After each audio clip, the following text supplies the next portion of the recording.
Diga conmigo, más vale solo que mal acompañado. Dígalo más fuerte. Es un dicho popular mexicano. Lo usamos o tomamos esa decisión cuando estamos desarrollando un proyecto con alguien y de repente no funciona nuestra sociedad con alguien y nos vamos dando cuenta que es mejor caminar solos que acompañados. Yo creo que tiene sus momentos y pocos momentos bien aplicado este dicho y esta filosofía. Pero yo quiero que piense y se detenga un poquito en esto. Imagínese que alguien que está dañado emocionalmente, que no tiene inteligencia emocional, que vive reaccionando siempre a un espíritu de rechazo, que piensa que todo mundo le quiere dañar y que son sus enemigos, que cuando le confrontan siempre se siente dañado, que es de aquellos que piensan que todo mundo no le ama y que adoptara este pensamiento sería su ruina. Sí dice Proverbios que las malas amistades corrompen las buenas costumbres.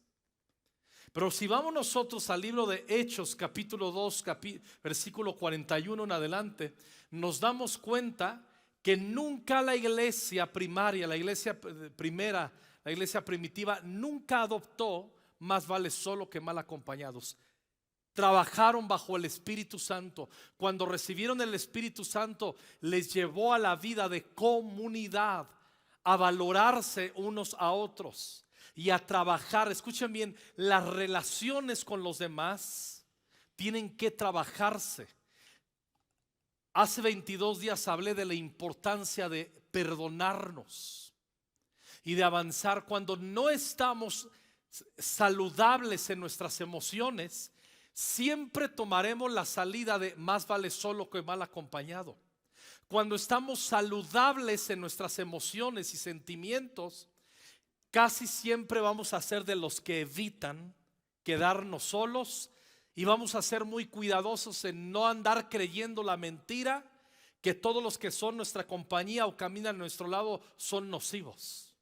Vamos a buscar la unidad y la comunidad, la vida de comunidad. En Hechos capítulo 2 versículo 41, en la Nueva Biblia de las Américas, entonces los que habían recibido su palabra fueron bautizados y se añadieron aquel día como 3,000 almas.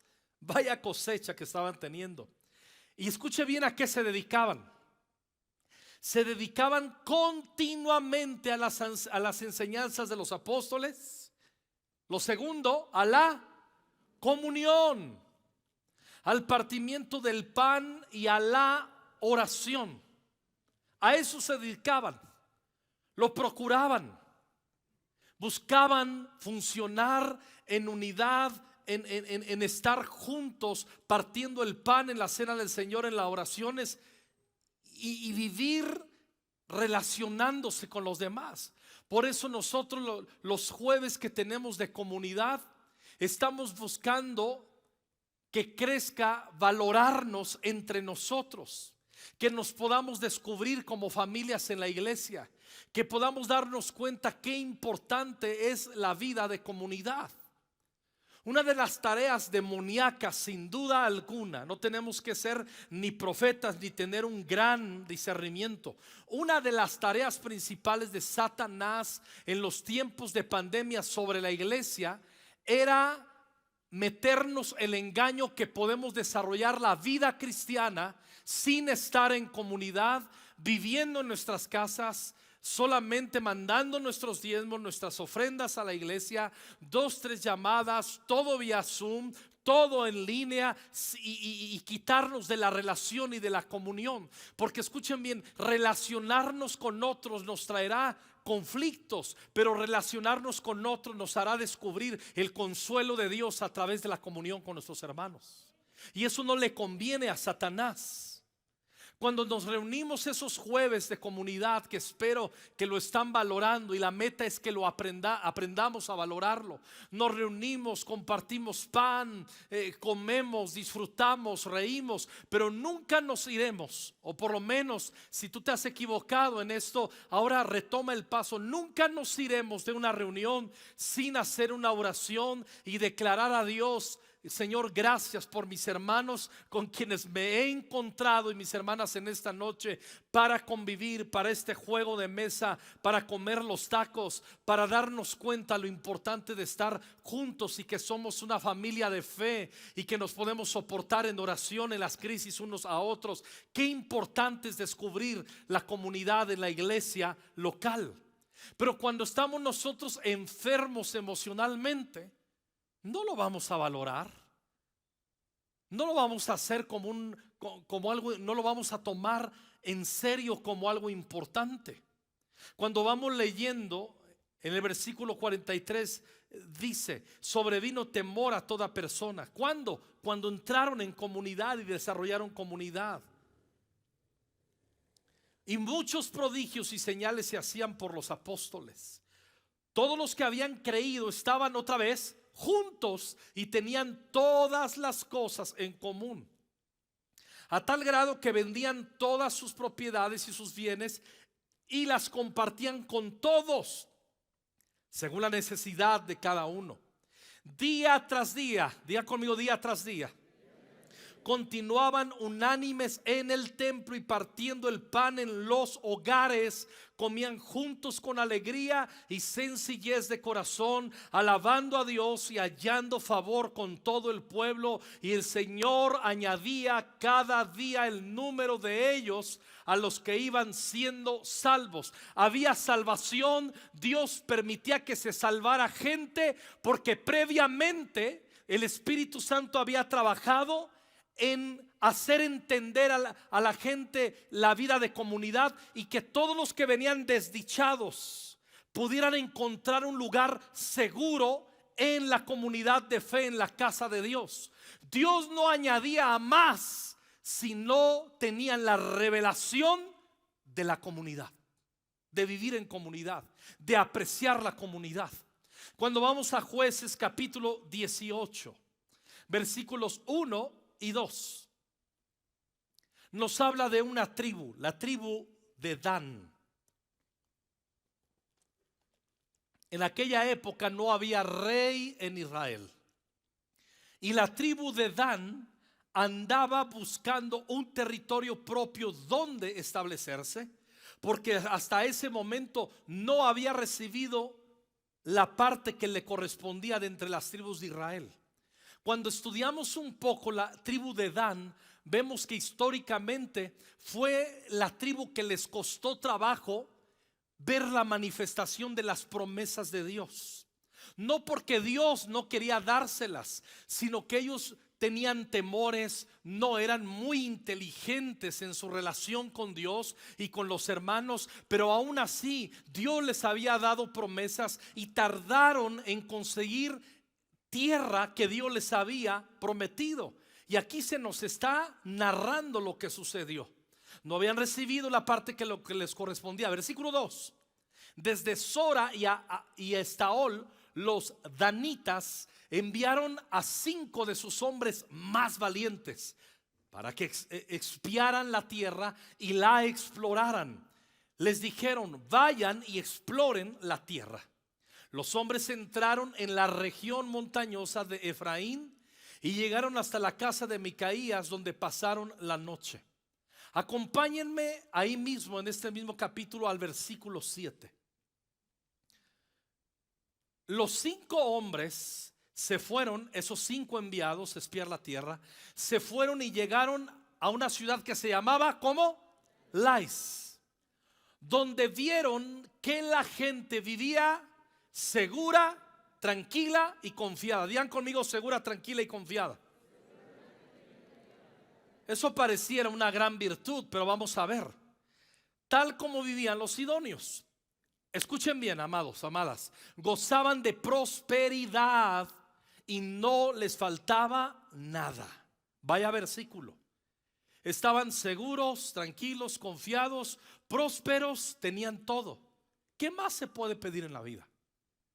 ¿Qué más? Sin embargo, miren lo que dice el Espíritu Santo aquí. Además, vivían lejos de los sidonios. Y lean conmigo en voz alta la última parte. Y no se relacionaban con nadie más. Quiere decir que tenían un pensamiento extraño.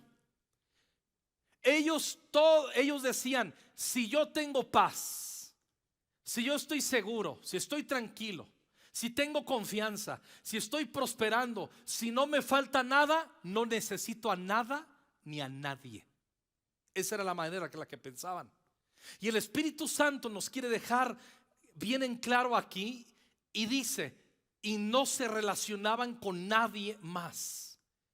Ellos pensaban que éxito en la vida es que tuvieran que comer, que vestir, que tuvieran salud y que todo fuera muy bien. Sin embargo, dice en el 8, cuando volvieron los 5 espías a Sora y Estaol, sus hermanos les preguntaron: ¿cómo les fue? Ellos respondieron, escuchen la respuesta: subamos, ataquémoslos. Hemos visto que la tierra es excelente.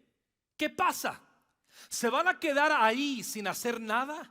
No duden un solo instante en marchar allí y apoderarse de ella, o sea, de Lais, donde vivían toda esa gente. Y les vuelvo a decir en el 10, cuando lleguen allí, encontrarán a un pueblo confiado y una tierra espaciosa que Dios ha entregado en manos de ustedes. Sí, es una tierra donde no hace falta absolutamente nada. No es tiempo de leer el resto del pasaje, cómo se va desarrollando, pero sí vale la pena que leamos el resultado del reporte de los 5 espías y cómo subieron a conquistar los danitas. Ve conmigo al versículo 27 del mismo capítulo. Así fue como los danitas se adueñaron de lo que había hecho Micaías y también su sacerdote, y marcharon contra Lais, un pueblo que tranquilo y confiado. Mataron a sus habitantes a filo de espada y quemaron la ciudad. No hubo nadie que los librara, porque vivían lejos de Sidón y no se relacionaban con nadie. La ciudad estaba situada en el valle cercano a Bet Rehob. ¡Qué tragedia! Un pueblo que nunca supo valorar, conectarse y tener comunidad con otros. Solamente pensaban: si tengo comida, si tengo vestido, si tengo sanidad, si tengo prosperidad, si yo estoy tranquilo, no necesito de los demás. Sin embargo, cuando fueron los espías enviados bajo una palabra profética, ¿cómo es que Dios los guió a ese pueblo? ¿Y por qué Dios permitió que los conquistaran? Había una brecha y había un gran defecto: no se relacionaban con los demás. Y en el momento en que vinieron los danitas a invadir a los de Lais, no hubo quien los salvara, dice ahí la Biblia. Nadie se enteró que los estaban atacando. No hubo quien metiera la cara por ellos. No hubo quien hiciera algo a favor de ellos, porque nunca tuvieron la inteligencia emocional de valorar relacionarse con otros. Y vemos todo lo contrario a lo que el Espíritu Santo avivó y provocó en la iglesia primitiva. Participaban de la comunidad, hacían la cena del Señor, comían juntos, se valoraban unos a otros, desarrollaban la doctrina y crecían en el conocimiento del Señor Jesucristo por la doctrina de los apóstoles. Ellos se valoraban unos a otros. En la pandemia, como pastores y como ancianos, hemos hecho algunas valoraciones de muchos asuntos, y entre ellos nos dimos cuenta que hubo hermanos amados y amadas que tenían batallas terribles en la pandemia y se complicaron cómo resolverlas, o no las resolvieron porque tenían la misma actitud de los de Lais. no tenían comunión con otros. ¿Para qué son los grupos conexión? Para no caer en el espíritu de lies. ¿Para qué son los grupos conexión? Para adoptar el modelo de la iglesia primera y entrar en relación, porque nos necesitamos unos a otros. La iglesia de Cristo en todas las naciones, la iglesia local, es una manera de protegernos unos a otros. Les he contado cuando era niño aquel incidente donde aquel hombre quiso, cuando yo tenía 11 años, abusar de mí sexualmente. Yo trabajaba empacando, mi padre había fallecido, y para ayudar a la casa yo trabajaba empacando en un centro comercial, el único que había en el pueblo, y abastecían. Y el jefe del abasto, de todo lo que entraban para la venta, era un joven que ahora yo lo veía muy grande, era de la edad de mis hermanos, un poco más. Ahora tendría, en ese tiempo él tendría unos 25 a 30 años, no más. Se llamaba Mike. Y yo llegué corriendo en una crisis cuando aquel hombre quiso ir sobre mí. Y yo llegué llorando y me dice: ¿qué tienes? Y le conté cómo me querían dañar. Y yo no voy a olvidar nunca a Mike. Él se inclinó a mí y él me abrazó. Y él me dijo: tú eres mi hermanito, y mientras yo esté aquí, nadie te va a hacer daño. ¿Qué hubiera sucedido? Yo hago esta pregunta: si yo no hubiera entendido la vida de comunidad. ¿Qué hubiera sucedido si mi mamá no me hubiera enseñado la importancia de la iglesia local y de la relación con los hermanos en la casa de Dios? Yo hubiera sido el típico niño que va, que no me relaciono, que corro y que no conozco hermanos que en este caso terminó siendo importante para mí y evitó que yo tuviera un trauma de una violación cuando era niño. No es poca cosa. Pero eso tuvo que venir, escucha bien, si yo hubiera crecido bajo la unción equivocada del espíritu de Lies, si mis hermanos, si mi mamá no me hubieran enseñado la importancia de la casa de Dios, yo hubiera sido dañado. Sabrá Dios cómo se hubiera arruinado mi vida. Cuando vamos a Proverbios capítulo 18, versículos 1 y 2, dice así: el egoísta solo busca satisfacer sus caprichos, desprecia cualquier consejo que se le da, más o menos como los de Lies. El bruto no busca entender a los demás, sino que los demás lo entiendan a él. Cuando alguien no entiende la vida, la importancia, por eso es importante que el Espíritu Santo nos revele la importancia de la vida de comunidad. No se trata de venir el domingo, nada más. Se trata de entrar en comunidad, de ser bautizados, en entender que somos una iglesia, que hay una visión que estamos persiguiendo: tocar las naciones, tocar a miles de personas con el poder del mensaje de la cruz y del evangelio, consolar a los afligidos. Pero eso no se puede hacer solos. Y Proverbio nos está dando una pista aquí de un corazón egoísta. Solo busca de satisfacer sus caprichos. Mientras yo esté bien, no pasa nada. Mientras yo prospere, no pasa nada. Mientras tenga salud, no pasa nada. O sea, todo me importo yo nada más. No me importan los demás. Cuando vamos a 2 Corintios, en el capítulo 1, en Tiempo con Dios hemos estado desarrollando Corintios. Y en el capítulo 1, versículo 23, el apóstol Pablo es muy intenso. Dice: pero yo invoco a Dios como testigo sobre mi alma. Ya cuando lees algo así en la Biblia, dice: a ver, Pablo, ¿sí? ¿Se acuerdan cuando éramos bien intensos de niños y poníamos el nombre del Señor en vano? Que no era, mira, verdad de Dios que sí. ¿Se acuerdan cuando decíamos eso? Yo a mis hijos les enseñé una temporada, no sé dónde agarraron el rollo, y ya eran un poco grandes, que decían, escuchaba que entre ellos decían: oh, ante Dios, ante Dios. Y yo les dije: hey muchachos, no es necesario que sean tan intensos para eso. Pero aquí sí requería que el apóstol Pablo lo fuera. Porque acuérdense que el apóstol Pablo en 1 Corintios fue a hacer una visita a la iglesia de Corinto. Porque la iglesia de Corinto era carnal, se dividía, eran incapaces de madurar. No maduraban, eran torpes. ¿Cómo exhibían su torpeza? Estaban divididos, no eran capaces de entrar en relación, en comunidad, en un mismo sentir y avanzar a un mismo proyecto. Unos eran pasivos, no les importaba involucrarse, otros eran conflictivos cuando se involucraban. Y ya no se sabía, ambos eran pecados terribles. El que no se involucraba por pasivo y el que se involucraba queriendo establecer su propio consejo en vez de seguir una visión. Pues era una iglesia terrible, carnal. Eso sí, había unas manifestaciones del Espíritu Santo y unos dones increíbles. Y Pablo viene e intenta poner orden. Y escuchen bien, no tiene éxito. Se regresa frustrado el apóstol Pablo de esa visita. Y en ese contexto es que escribe esto. 2 Corintios 1:23. Pero yo invoco a Dios como testigo sobre mi alma, que por consideración a ustedes no he vuelto a Corinto.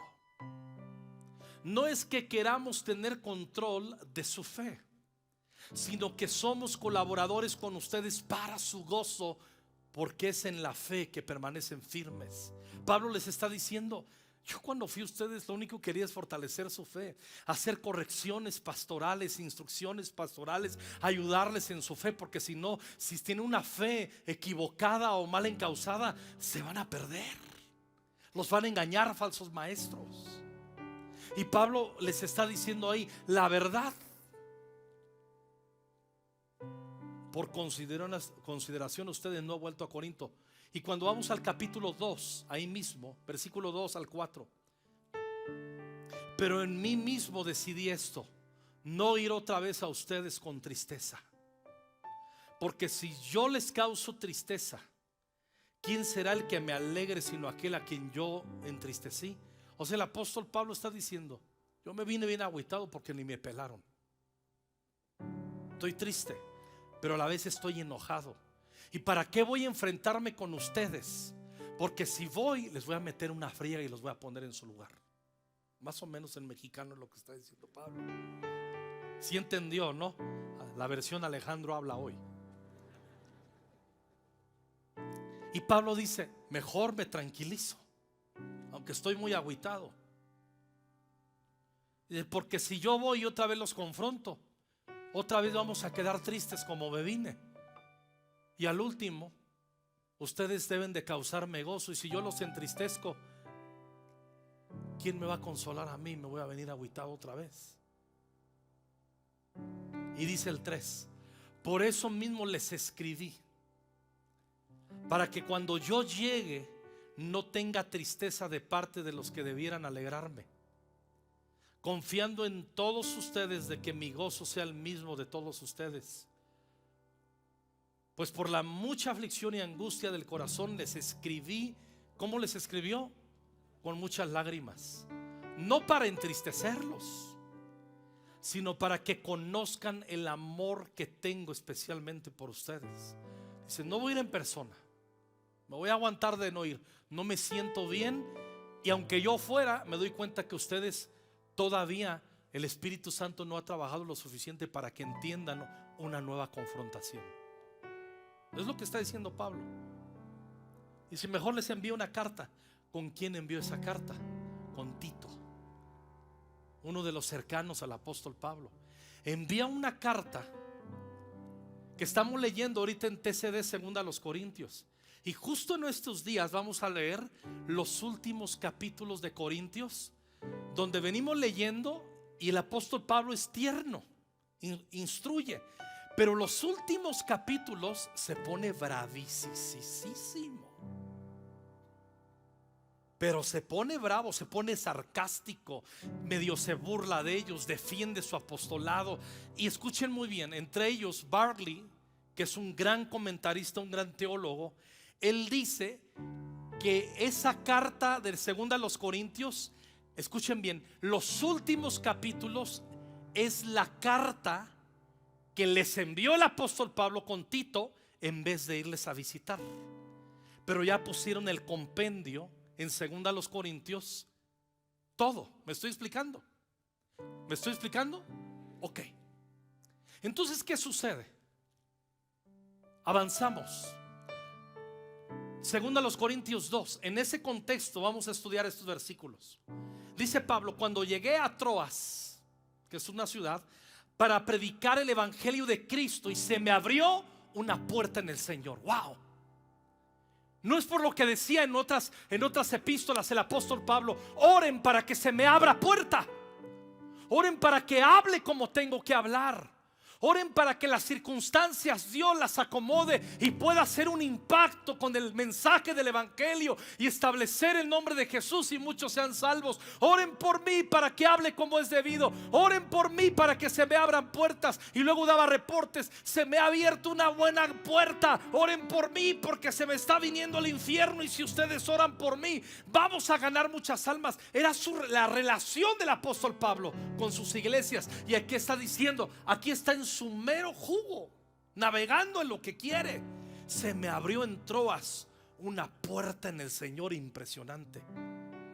Pero dice el 13: a pesar de eso, no tuve reposo en mi espíritu al no encontrar ¿a quién? ¿A quién? A Tito. Él pensó que se lo iba a encontrar ahí en Troas. Acuérdense, en aquel tiempo no había telegrama, no había redes sociales, no había nada. Solamente desde que se dejaban de ver, ellos hablaban sus itinerarios conforme el Espíritu Santo les hablaba, y terminaban por ahí conectándose y viéndose. Y era Dios que los volvía a conectar.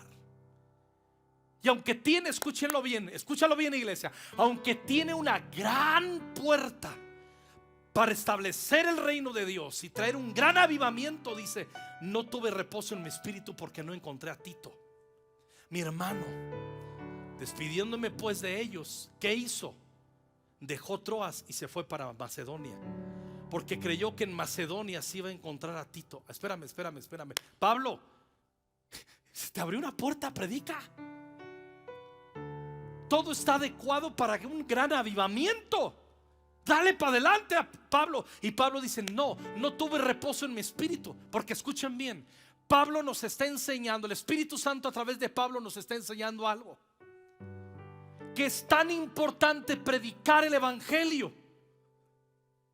Tan importante es predicar el evangelio como tener sanidad y reposo en nuestros corazones, en las relaciones en la iglesia y con las iglesias. ¿Por qué quería ver a Tito? Obviamente porque lo amaba, porque era su compañero en la obra. Pero lo quería ver porque con él envió la carta. Y quería saber qué pasó cuando les dio la carta y la leyeron. Porque la carta, el apóstol Pablo se puso violento. Les dice unas cosas, lo van a leer en estos días en TCD, pero se las refresca con singular alegría, para acabar rápido. No los baja de... Quería saber qué había pasado. ¿Qué sucedió en 2 Corintios 7, versículo 5? Dice así, lo leímos en Tiempo con Dios en estos días: pues aun cuando llegamos a Macedonia, ya se fue de Troas, ¿se acuerdan? Se fue a Macedonia. Nuestro cuerpo no tuvo ningún reposo, sino que nos vimos atribulados por todos lados. Miren cómo se sentía el apóstol. Estaba atribulado. El que dijo que Dios nos lleva de triunfo en triunfo, de victoria en victoria, y que somos más que vencedores, ese mismo está diciendo aquí: estamos atribulados por todos lados, por fuera, conflictos, por dentro. ¿Cómo se sentía Pablo? Con temores. ¿Cuál era en este contexto uno de los temores del apóstol Pablo? Escúchenlo bien. Escuchen cuál era el contexto del temor: que no pudiera recuperar el corazón de los corintios, que los corintios escucharan a falsos maestros, o que los corintios se quedaran en su iglesia, en su iglesita, practicando los dones sin entender la visión de predicar el evangelio. Pablo temía por los corintios, estaba angustiado. Pero dice el versículo 6, pero Dios que consuela ¿a quién? ¿A quién? ¿A quién? A los deprimidos. El apóstol Pablo admitió que estaba deprimido. El apóstol Pablo estaba deprimido. ¿Pero por qué estaba deprimido? Porque no estaba bien en su relación con una de las iglesias que fundó. Porque no estaba conectado. Estaba viendo que no estaban agarrando la visión los corintios, que andaban en su propio rollo, que se estaban dedicando a ellos mismos y a su rollo. No estaban conectados al proyecto que el apóstol Pablo les estaba dando como pastor. Pero dice Dios que consuela a los deprimidos. Nos consoló, no dice aquí, con el Espíritu Santo. ¿Con la llegada de quién? ¿Con la llegada de quién? Por fin encontró a Tito. Y Tito le trajo muy buenas noticias.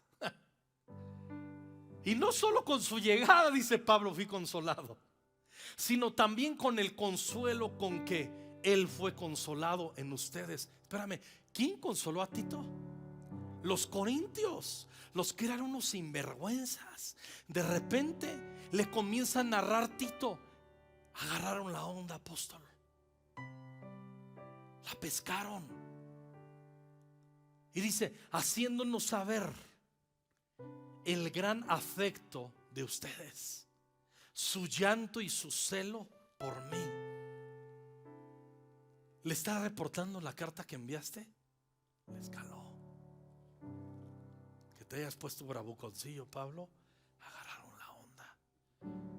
Agarraron la onda. Y ellos terminaron con lágrimas diciendo, la regamos. Vamos a conectarnos otra vez al proyecto. Vamos a darle para adelante. Vamos a tirar para adelante. De manera que me regocijé aún más. Porque si bien les causé tristeza con mi carta, otra vez la famosa carta, no me pesa.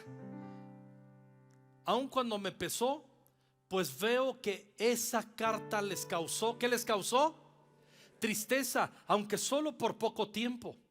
Pero ahora me regocijo, está diciendo el apóstol Pablo, no de que fueron entristecidos, sino de que fueron entristecidos. ¿Para qué? ¿Para qué? Por favor, iglesia, ¿para qué fueron entristecidos? ¿Para qué?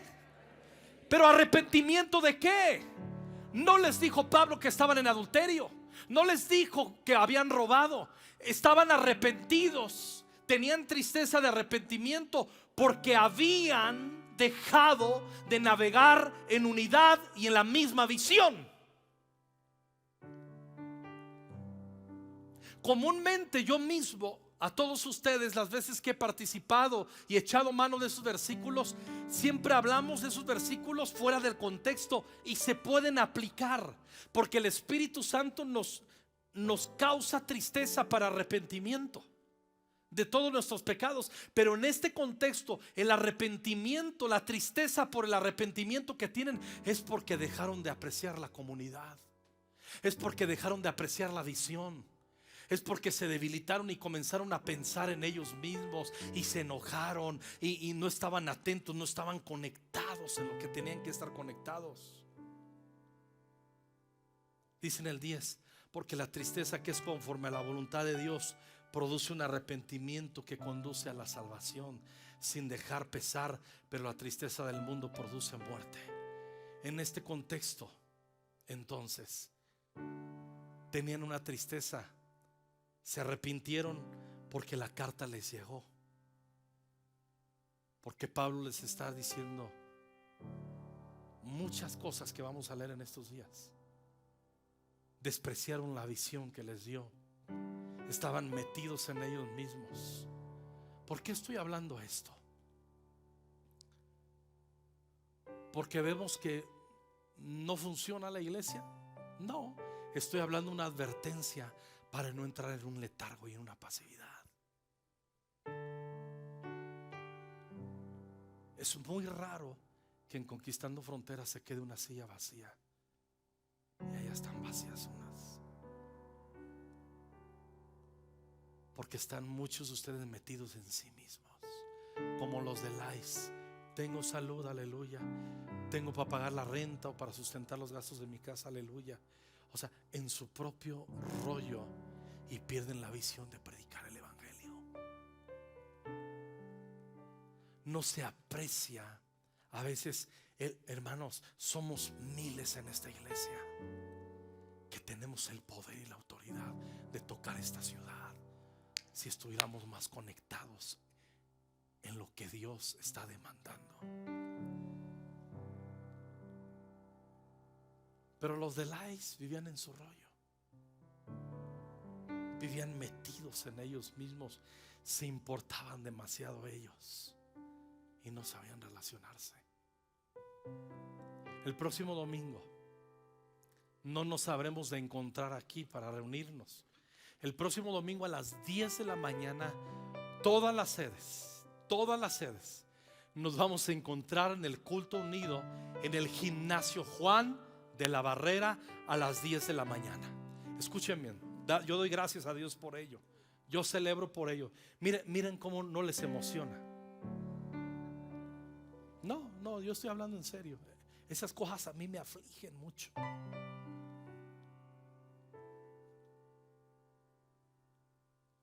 Yo no quiero que usted vaya porque tiene que ir. Yo quiero que usted vaya con gozo. No es para tomarnos la foto. Miren, conquistando fronteras. ¿Cuántos somos? Somos miles, ya sabemos. ¿Y eso qué? ¿Por qué? ¿Por qué Dios lo ha permitido? ¿Para qué Dios lo ha permitido? Para ser una iglesia fuerte, estable, llena del Espíritu Santo, entendida, que tocamos el corazón de la gente que no tiene a Cristo. ¿Por qué es importante estar en esa reunión? Porque tú le estás diciendo con esto a tus hijos. Yo me alegré con los que me decían: a la casa del Señor iremos. Tú le estás diciendo a tus hijos, yendo a esa reunión, que va a haber un lugar, un auditorio alterno para que tus hijos sean atendidos ahí. Tú le estás dando el interés. Yo sé que muchos: híjole, pastor, yo no voy a ir porque es el día que más vendo. ¿Por qué no sacrificas ese día?